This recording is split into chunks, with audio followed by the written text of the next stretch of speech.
계속해서 말라기 4장 1절입니다. 다음 시간이면 마무리가 되는 걸로 하겠습니다. 4장 1절. 보라, 화덕같이 불태우는 날이 오리니 참으로 교만한 모든 자들과 사악하게 행하는 모든 자들이 지푸라기가 되리라. 다가오는 그날이 그들을 불태우고 그들에게 뿌리와 가지를 남기지 아니하리라. 군대들의 주가 말하노라. 우리는 말라기서의 뒷부분에서 대환란 때의 이스라엘의 민족이 겪을 내용을 다루고 있음을 보았습니다. 우리는 종말론 성경 공부를 통해서 다니엘의 69번째 주가, 9번째 주가 예수 그리스도의 예수 그리스도께서 십자가에 못 박히심과 함께 마무리되었음을 알고 있습니다. 또한 우리는 70째 주가 대환란의 시작과 더불어 시작하게 됨도 알고 있습니다. 따라서 교회 시대의 전 기간 중에는 하나님께서 이스라엘을 다루시는 것과 관련해서는 하나님의 시계가 잠시 딱 멈춰져 있다는 것을 알 수 있습니다.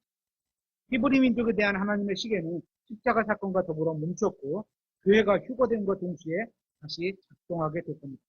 우리가 말라기에서 읽는 내용들은 신약 성경의 시작인 마태복음과 내용이 연결되고 있고 바로 대환란을 다루고 있는 성경과 연결되는 것을 보게 됩니다. 교회 시대라고 하는 것은 하나님께서 히브리 민족을 다루시는 그 기간 사이에 있기 때문에 어쩌면 괄호, 우리가 뭘 말하다가 괄호 이렇게 펴놓는 거 있잖아요. 그 괄호에 해당하는 것으로 보이기도 합니다. 1절에서 보라, 화덕같이 불태우는 날이 오리라. 성경의 예언과 관련된 구절 중에 그날 또는 바로 그날이라는 표현이 나오면 그것은 주 예수님께서 이 땅에서 자신의 왕국을 세우기 위해 오시는 것과 관련된 내용입니다. 거듭난 우리들에게 인생의 가장 위대한 날은 우리가 주 예수 그리스도를 우리의 구원자로 받아들인 바로 그날일 겁니다. 아마 구원받은 사람이라면 이에 대해서 다른 논쟁하려는 사람은 거의 없을 겁니다. 우리의 입장에서 구원받은 그날 말고 또 다른 위대한 날도 구원과 관련이 있을 겁니다. 예수 그리스도께서 우리의 죄들로 인하여 그 값을 대신 치르기 위해서 죽으셨던 그날도 우리에게는 위대한 날입니다. 그날이 우리에게도 위대한 날이 되는 겁니다. 또 우리에게 위대한 날이 있다면 공중으로 주님을 만나러 가는 휴거의 날이 될 겁니다. 이것은 어디까지나 우리 신성도들에 대한 관점입니다. 이런 입장을 보면 우리는 여전히 우리 중심적인 것을 갖고 있다는 것을 알게 됩니다. 그러나 하나님의 관점에서는 자신의 독생자인 가장 사랑하시는 아들께서 죽으신 날은 위대한 날이 아닐 겁니다. 그날은 우리를 대신하여 죄가 되신 날입니다. 물론 하나님의 달력에 있어서도 주님의 죽으신 날은 중요한 날이겠지만 가장 위대한 날은 아닐 것으로 보입니다. 하나님의 말씀에 의하면 하나님께서 가장 위대하게 보시는 날은 그분의 아들이 왕들의 왕이요 주들의 주로 이 땅에 돌아오셔서 영광의 예루살렘에 왕국을 세우시는 그날이 될 것으로 보입니다. 이 왕국과 그리고 왕자라는 이 문제야말로 성경에서 가장 자주 언급되는 공통적인 주제입니다. 그래서 성경 전체의 주제를 그리스도와 그리스도의 왕국으로 보는 거죠. 예수 그리스도께서 우리를 죄로부터 구원하시기 위해서 죽으셨다는 것을 언급한 성경 구절과 왕자와 관련된 성경 구절의 비율을 보면 1대 20 정도 5배나 많은 거죠. 그러니까 성경에서 가장 핵심적인 요점은 예수 그리스도께서 자신의 왕국을 세우기 위해 이 땅에 돌아오신다는 내용입니다. 이 왕께서 진노하심으로 돌아오셔서 그 원수들을 벌주시는 그날이 바로 주의 날이 되는 겁니다. 그리고 그의 왕자가 세워지는 그날을 그리스도의 날이라고도 봅니다. 성경에 보면 메시아를 신학 용어로 하면 그리스도입니다. 그렇죠? 그러니까 구약에 있던 그 메시아의 날, 이게 그리스도의 날이 되는 겁니다. 그분께서는 왕으로서 이방인들의 시대를 마감하고 사탄의 통치를 마감하는 분으로서 에스겔서에 기록되어 있던 정복하시는 왕이십니다. 그날은 하나님께서 계속 마음에 품고 계신 날이 되는 겁니다. 그분의 달력에서는 아마도 가장 특별한 날이 될 겁니다. 하여간 제기되겠죠. 1절 말씀에서 성령님께서 세심하게 고르신 단어를 한번 보십시오. 그들을 불태우고 사람들을 불태우신다는 거죠. 왜 태운다는 말을 강조하셨을까? 예수 그리스도께서 돌아오실 때는 그분은 사람들을 태우실 겁니다. 주 예수 그리스도께서는 아마겟돈에서도 그분의 입을 열어서 이렇게 말씀하실 겁니다. 보라, 태우라. 그러면 주님과 주님의 백성을 대적하여 싸우고 모여있는 모든 자들이 타오르는 불길도 충돌될 겁니다. 그 불길은 그분의 입으로부터 흘러나올 겁니다. 입에서부터 이렇게 나와서 사람이 불사질러 죽는다는 말씀이 사무엘하 22장 9절, 10장 18장 18절, 12장 5절에 나옵니다. 이 내용은 구원받지 못한 자들의 혼을 지옥에서 심판하신다는 이야기가 아닙니다. 이는 하나님께서 재림하실 때 자신의 택함받은 백성을 대적하는 살아있는 자들을 다루실 방법에 관한 이야기입니다. 그날이 오리니 이렇게 말씀하고 있는데 사람들이 조금이라도 의심하거나 마음이 흔들릴까봐 주님께서는 수백 번에 걸쳐 이 사실에 대해서, 이 경고에 대해서, 또 이 약속에 대해서, 즉 그날이 올 것임을 분명히 밝히고 계십니다. 하나님께서는 결코 그날을 잊어버리지 않으십니다. 하나님은 자신의 마음을 바꿔주지 않으실 겁니다. 인류의 타락으로 인해 엄청난 문제가 발생하지만 그래도 그분의 마음을 바꿔줄 수는 없습니다. 여전히 그날은 오게 될 겁니다. 그리고 주 예수 그리스도께서 문자적으로 오신다는 것에 대해서 의심하는 모든 분들에게 다음과 같은 사실을 상기시켜드리고 싶습니다. 옛날에도 사람들은 그분께서 죽으실 것이라고 믿지 않았습니다. 그리고 사흘 뒤에 부활하실 것도 믿지 않았습니다. 그러나 그분은 죽으셨고 부활하셨습니다. 한번 잘 생각해 보세요. 사람들은 예수님의 초림 때에도 예수님께서 자신의 몸이라고 칭하신 성전에서 성전을 내려놓고 다시 몸을 입으실 것이라고 했는데 그들은 믿지 않았지만 그분은 그렇게 하셨습니다. 그 위대한 십자가와 위대한 사역을 할 수 있을 것이고 부활하시리라는 사실을 믿지 않았지만 그분은 하셨습니다. 따라서 예수님께서 다시 오시겠다는 말씀하실 때도 우리는 그 사실을 믿는데 아무런 문제가 없는 겁니다. 1절에 참으로 교만한 모든 자들과 사악하게 행하는 모든 자들이 지푸라기 같이 되리라. 패망에 앞서 교만과 사악함을 늘 먼저 잊기 마련입니다. 말라기 3장 15절의 말씀을 보면 반역하는 자들은 교만한 자들을 행복한 자들이라고 불렀습니다. 그런데 하나님께서는 그런 교만한 자들을 불태워버리신다고 말씀하고 있습니다.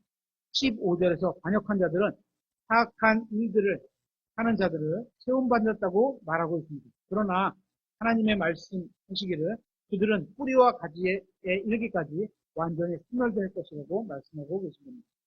지금 말라기 말씀을 전하는 대상은 하나님을 시험하고 하나님께 도전장을 던졌던 자들입니다. 그들은 하나님께 신성모독적인 발언을 했고 하나님은 결코 죄를 심판하지 않으실 것이라고 말했습니다. 그들은 공개적으로 그들이 연루된 사악한 행위를 멈추게 하기 위해 하나님께 손가락 하나도 움직이지 않으실 것이라고 얘기했습니다. 그러나 그분께서는 모래시계의 마지막 모래 한 알이 떨어짐과 동시에 언제죠? 우리가 휴거됨과 동시에 그분의 분율의 시간을 끝내고 심판하실 것을 정해주셨습니다. 그때 아들 하나님께서 흰 말 위에 올라타고 이 땅으로 내려오셔서 입으로부터 그분의 진노와 심판의 불길을 내뿜으며 그분을 대적했던 이들을 치실 겁니다. 여러분, 큰 진노의 날이 다가오고 있습니다. 예수님의 재림이 다가오고 있습니다. 여러분은 이에 대해 어떤 준비가 되어 있습니까? 혹시 여러분 주변에 구원받지 못한 사람들이 있습니까? 그러면 복음을 전하셨습니다. 안타까운 것은 베드로 후서에 따르면 교회 시대는 구약 시대의 마지막과 같은 모습으로 끝날 것이라고 경고하고 있습니다. 베드로 후서 3장 3절에 보면 먼저 이것을 알라. 곧 마지막 날들에 비웃는 자들이 와서 자기들의 정욕을 따라 걸으며 이르되 그분께서 오신다는 약속이 어디 있느냐? 2000년 전에도 그런 얘기를 했는데 아직도 안 오고 있는데 어디 있느냐? 조상들이 잠든 이래로 모든 것이 창조의 시작 이후로 있었던 것 같이 6000년 전에 창조되어서 있었던 것 같이 지금도 계속 그대로 되어 있지 않느냐? 이렇게 말을 하는 거죠. 그렇죠? 이게 마지막 날들에 비웃는 자들이 하는 얘기입니다. 사람들은 심판이 온다고 하면 장난거리쯤으로 생각합니다. 그런데 세상에 속한 조롱하던 자들과 어리석은 자들은 신경 쓰지 마십시오. 성경에 따르면 분명히 그분이 돌아오십니다. 지푸라기 같이 라고 되어 있는데 지푸라기로 번역한 영어 단어는 스터블입니다. 이 스터블은 곡식을 낫으로 베어내고 남은 밑둥, 그러니까 그루터기를 말하는 겁니다. 그것은 딱히 쓸 곳이 없습니다.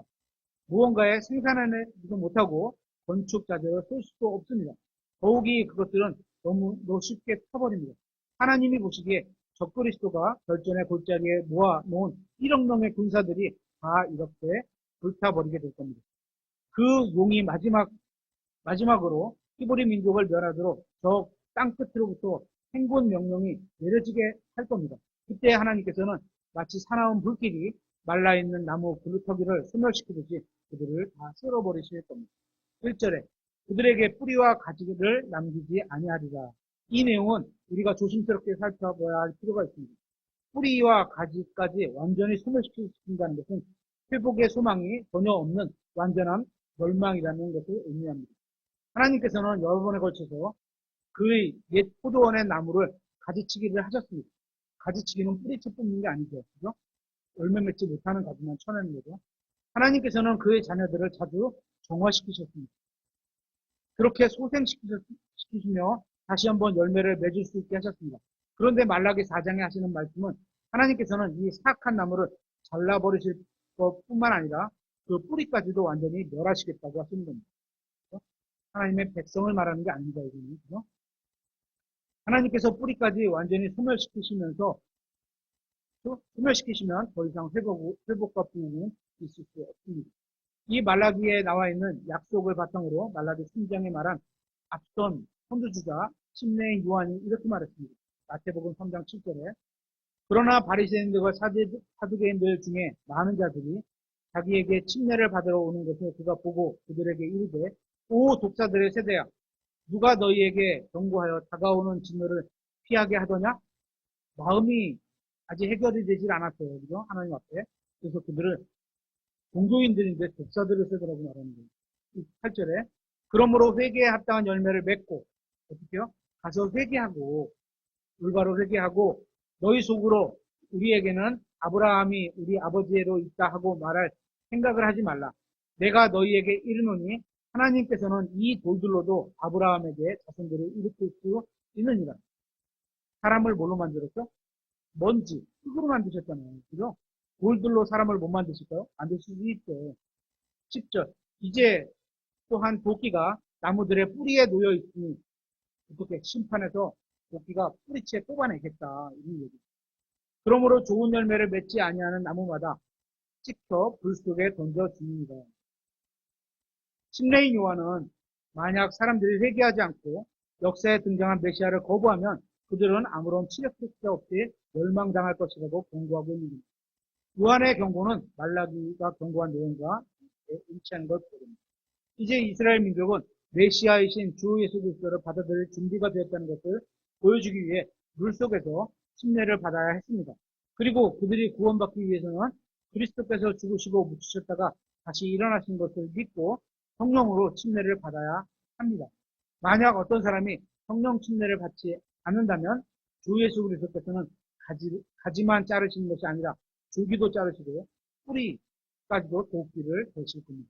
말라기 4장 2절입니다.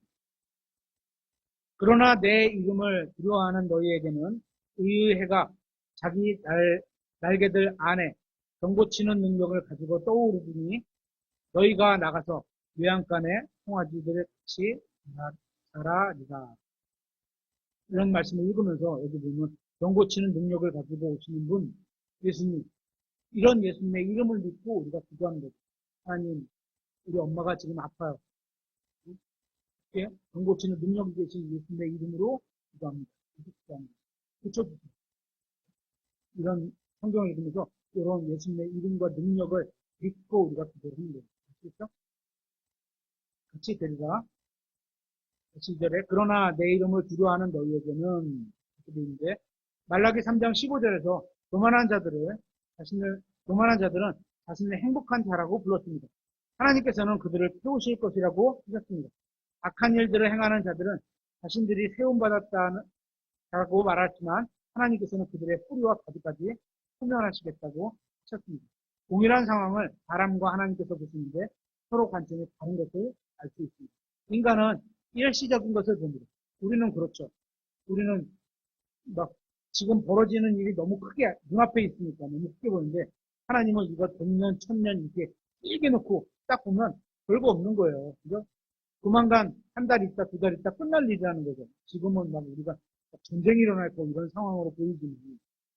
그래서 인간의 시각은 전체적이지 않기 때문입니다. 반면에 하나님께서는 영원하신 것을 바라보고 계십니다. 의의 해가 떠오르리니 라고 말하고 있는데 성경에는 두 번에 걸쳐서 크고 위대한 아침이 나옵니다. 아침이 두 번이 나와요. 우리의 죄값을 치르기 위해서 갈보리 십자가에서 자신의 생명을 내려놓으시고 3일 후에 일어나셔서 믿는 모든 자들의 생명을 주신 부활의 날이 있었습니다. 한 번. 또 미래의 어느 날 21번에 걸친 환란의 심판이 끝나고 심판이 뿌리병, 나팔, 또 뭐 있죠? 있죠? 뿌리병, 나팔, 25개 나오는 심판이 세 가지 심판이지. 그 심판이 다 7개씩이잖아요. 그래서 21번의 심판이 다 끝나고 여전히 남은 유대 민족을 치유하는 태양이 떠오르는 날, 예수님께서 재림하신 날.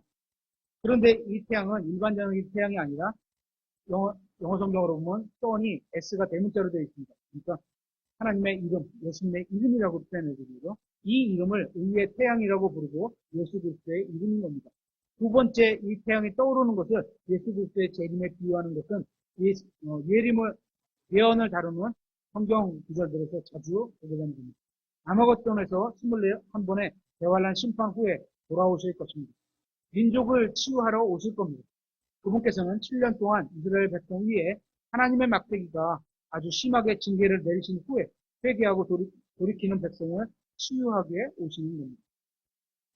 다시 2절에 자기 날개들 안에 병 고치는 능력을 가지고 이 땅의 모든 환란과 심판과 재앙이 지나고 나면 얼마나 치유함이 필요하겠습니까? 이스라엘 민족에게도 모든 분노가 지나간 후에 회복과 치유가 필요할 것입니다. 하나님께서는 분명히 이를 하실 수 있는 능력이 있으십니다. 땅은 스스로 치유될 것이고 물과 나무와 풀도 치유될 것이고 대기도 치유가 될 것입니다. 사막은 장미꽃으로 덮이고 적과 꿀이 흐르며 모든 사람이 포도나무와 무화과나무 아래 있게 될 것입니다. 그때 인간의 수명은 창세 이래로 아마 가장 길게 연장되고 100세가 어느 나이다 이런 표현을 쓴 것처럼 굉장히 길게 연장될 겁니다. 거의 1000년간 살 거다라 의미죠. 병에 걸린 모든 사람들이 위대한 의사이시며 위대한 치유자이신 분에 의해 낫게 될 것입니다. 오늘 인설이 가서 엄마한테 이 이름으로 기도하세요. 예수님의 이름이 모든 병을 낫게 하시는 분들은 모든 병을 낫게 하시는 예수님의 이름으로 기도합니다. 메시아에게 그들의 믿음을 두는 이스라엘은 천년왕국때 완전히 건강을 누리게 될 것이고 거듭난 하나님의 자녀들은 천년왕국때 이들보다 더 뛰어난 영광스러운 몸을 입게 될 것입니다. 이처럼 성경에는 위대한 치유의 약속들이 있습니다. 그러나 이는 민족을 향한 것입니다. 이는 복종과 순종이라는 조건 하에 따르는 것입니다. 그렇죠? 하나님의 우리가 구약에서 살펴봤죠. 유대 민족에게는 하나님의 말씀을 따르는 조건으로 이런 치유가 주신 거죠. 이 모든 것들은 약속의 땅에 거주하고 있는 유대인들에게 주어져 있고 그들 외에는 이 약속을 주장하는 자들은 스스로에게 해를 끼칠 뿐입니다. 너희가 나가서 이 말씀은 문맥을 따르면 짐승을 피해 에돔 땅의 페트라라는 지역에 숨어있는 이스라엘의 남은 자들에게 해당되는 말입니다. 그들은 숨어있는 은밀한 장소로부터 그들의 왕이 오시면 환영하며 일어나게 됩니다. 그리고 그분을 뒤따라 예루살렘의 동문을 통과해 올리브 산으로 가게 될 것입니다. 물론 교회에게도 영적으로 적용이 가능합니다. 어린 양의 혼인식을 마치고 이 지구상으로 신랑과 함께 교회는 말을 타고 내려와 선물을 제공하고 천년 동안 충치하는 결혼 생활을 하게 될 겁니다. 2절에 외양간의 송아지들 같이 자라리라. 대부분의 목동들은 가축을 키우며 가축을 짐승처럼 아주 자유롭게 키웁니다. 외국은 땅이 넓고 초지가 좋으니까 그냥 풀어놓고 키우잖아요. 그러면 이 짐승들은 먹이를 찾아서 여기저기로 돌아다닙니다. 그런데 이렇게 방목한 짐승을 키우는 사람들은 곡물과 먹이, 여러 보충제, 또 미네랄, 그리고 소금 덩어리를 사서 먹여야 합니다. 왜냐하면 그 땅의 풀은 품질이, 영양가가 골고루 있지 않기 때문에 영양분이 없기 때문에 따로 영양적인 부분을 공급해 주어야 합니다. 그래서 방목으로는 짐승을 제대로 키울 수가 없습니다. 건강하게 튼튼하게 키울 수가 없다는 거죠. 반면에 외양간에서 보존되고 그곳에서 보호를 받고 먹이를 먹고 물도 잘 먹으면서 자란 황소들은 살찐 황소가 됩니다. 이 소들은 잘 자라서 아주 크고 살찐 소가 됩니다. 주인들이 특별히 잘 돌봤기 때문입니다. 그들은 걱정할 필요도 하나도 없고 위험을 겪지 않아도 되고, 왜냐하면 외부에 있으면 짐승들이 와서 잡힐 수도 있는데 주인이 보살피고 있는 요양간 안에 들어있으면 그런 게 필요 없죠. 이 필요한 모든 것이 주인이 공급해 주었기 때문입니다. 그러니까 요양간의 송아지들 같이 자라자 이런 말씀은 주님께서 이스라엘 백성을 돌보신다 이런 개념으로 보시면 됩니다. 하나님께서도 자신의 백성에게 약속하신 것으로 바로 주인들이 돌보는 소와 같은 것입니다. 어느 날 주님이 오시면 이스라엘 민족의 봉황이 끝날 겁니다. 방목한 짐승들처럼 필요한 것을 찾아 이리저리 돌아다니지 않을 겁니다. 또한 원수들에 의해 위험을 당하지도 않을 겁니다. 그저 영광스러운 태양이 떠오르는 그곳에서 그들은 보호를 받고 보살핌을 받으며 먹을 것과 마실 것에 등 모든 필요를 공급받게 될 겁니다. 2절에서 아주 긍정적인 약속이 보여주는 것을 보여줍니다. 말라기 대언자는 다시 1절에 나와 있는 하나님의 진노에 초점을 맞추면서 3절에 이렇게 말하고 있습니다. 또 너희가 사악한 자들을 밟으리니, 긍정적인 얘기가 나오는 거예요. 그죠? 밟으리니 내가 이 일을 행하는 날에 그들이 너희 발바닥 밑에 제가 되리라. 군대들의 주가 나옵니다. 군대들의 눈은 전쟁을 하신다는 얘기죠. 싸움이 있다는 얘기죠. 주님께서 재림하실 때 그분을 따르는 두 무리의 믿는 자들을 발견하게 됐습니다. 첫째 무리는 그분의 친구요, 신약교회를 구성하는 거듭난 우리들입니다. 믿는 자들입니다. 그들은 하늘에서 그리스도의 심판석의 보상을 받고 어린 양의 혼인식이 끝난 후에 말을 타고 그분과 함께 땅으로 돌아올 것입니다. 그리고 두 번째 무리는 에돔의 산들에서 보호받는 이스라엘의 남은 자들이 될 것입니다. 이 두 무리는 주님께서 그들의 원수이자 그들의 원수들을 완전히 소멸시키시고 삼키는 것을 목격하게 될 겁니다. 하나님께서는 다 싸우시는 거예요, 직접.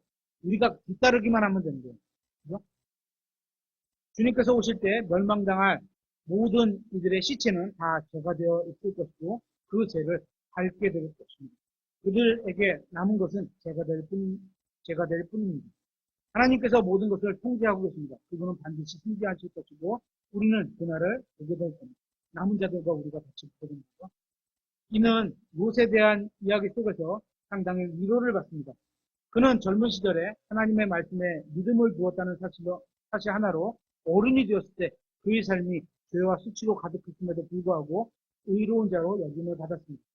아브라함과 같이 있을 때 믿음을 가졌겠죠. 그죠? 거기 가서는 의로운 자로서 어떻게 그들이 하는 삶이 어떻게 보면 너무 합당하지 않기 때문에 같이 살아갈 수 없다는 걸 느끼면서 힘들게 살아갔겠죠. 이 사실은 우리에게 큰 위로를 줍니다. 롯은 이스라엘의 12지파를 대변하는 자로 성경에 등장하는 것을 보게 됩니다. 한때 이스라엘의 12지파는 하나님을 신뢰했고 하나님의 인도에 따라서 약속의 땅에 들어가게 됩니다. 이들은 그들의 조상인 아브라함의 믿음을 따라 걸을 때의 이야기입니다. 그러나 그 이후에 물질에 대한 욕심으로 하나님으로부터 멀어졌고 스스로가 많은 고난을 초래했습니다. 하나님과 멀어지면 길을 잃은 자로 고난을 초래하게 되는 거죠.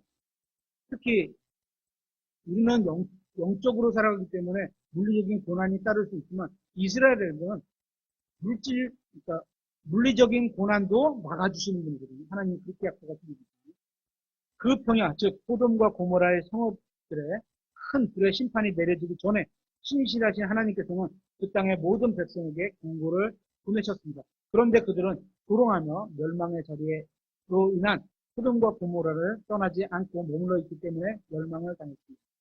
그런데 롯과 그 두 딸은 그의 경고에 주의를 기울였고 피신처로 도망가 생명을 구하게 된 것을. 이는 롯의 경험이 이스라엘의 미래와 과거의 역사에 대해 정확하게 말해줍니다. 이 사실을 염두에 두고 베드로후서 2장 6절에서 9절은 이렇게 써 있습니다. 베드로후서 2장 6절에서 9절.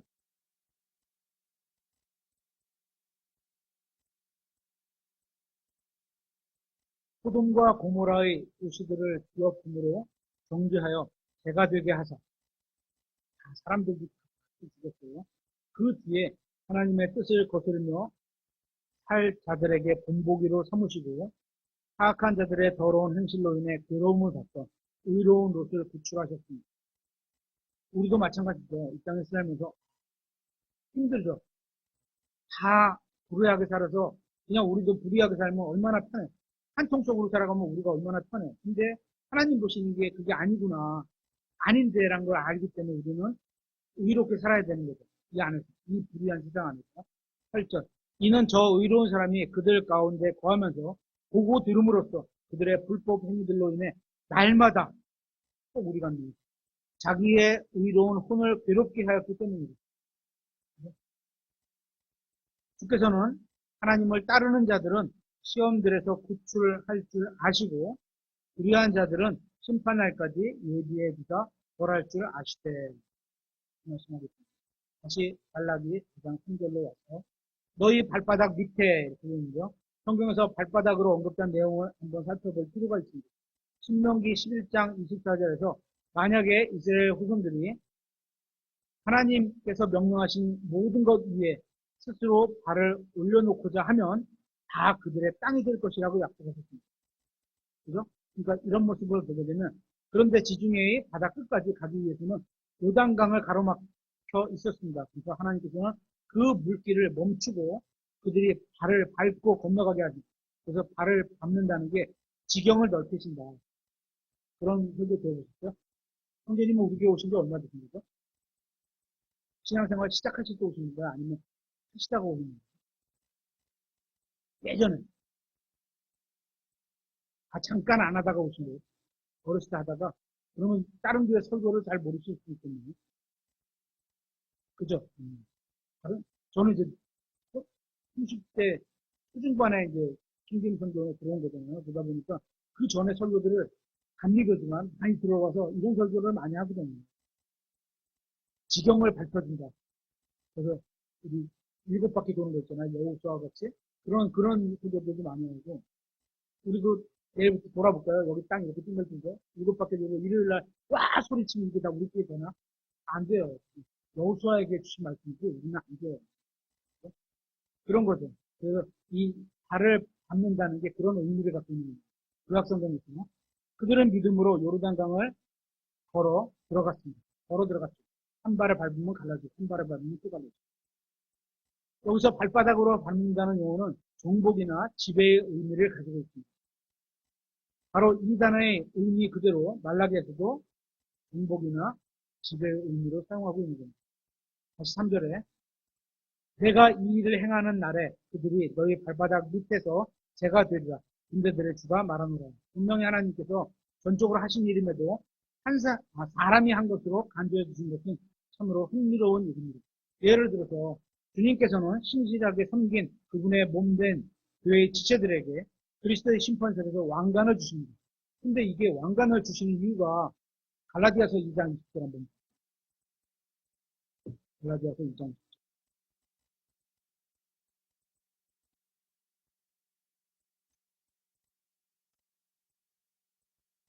우리가 왕관을 받게 되잖아요. 근데 이 왕관이 우리가 뭔가를 했으니까 왕관을 받는 거잖아요. 그죠? 보상으로 받는 건데 내가 그리스도와 함께 십자가에 못 박혀 있으나 그럼에도 불구하고 사노라. 그러나 내가 아니요. 내 안에 사시는 그리스도께서 내 안에 사시는 누가 살아요? 그리스도께서 사시고 하신 일을 누가 하신 거예요? 그리스도가 하신 일이에요. 믿음이라는 자체가 그렇게 되는 거예요. 나는 말씀을 믿고 그 말씀에 따른 행동을 하면 나머지는 그리스도께서 하신 거야. 근데 그걸 우리가 한 걸로 쳐주겠다. 그러면서 왕관도 주시겠다. 이러는 거거든요. 그 앞에 똑같아요. 그러나 우리는 그분 없이 아무것도 할 수 없습니다. 우리 안에서든 우리로부터든 선한 일을 할 수 있는 힘은 우리에게는 없습니다. 우리 안에 있는 성령님과 하나님과 그리스도가 우리 안에서 하신 일로 인해서 선한 게 나올 뿐이지 우리 자체로는 그런 게 없는 겁니다. 하나님께서는 우리에게 선하고 올바른 일을 행할 수 있는 능력을 주셨습니다. 전적으로 그분의 은혜와 성령님의 역사하심으로 그 일이 가능하심에도 불구하고 마치 우리가 한 것으로 우리가 믿음의 일을 한 것으로 간주하고 우리에게 상급을 주십니다. 믿음이 그런 겁니다.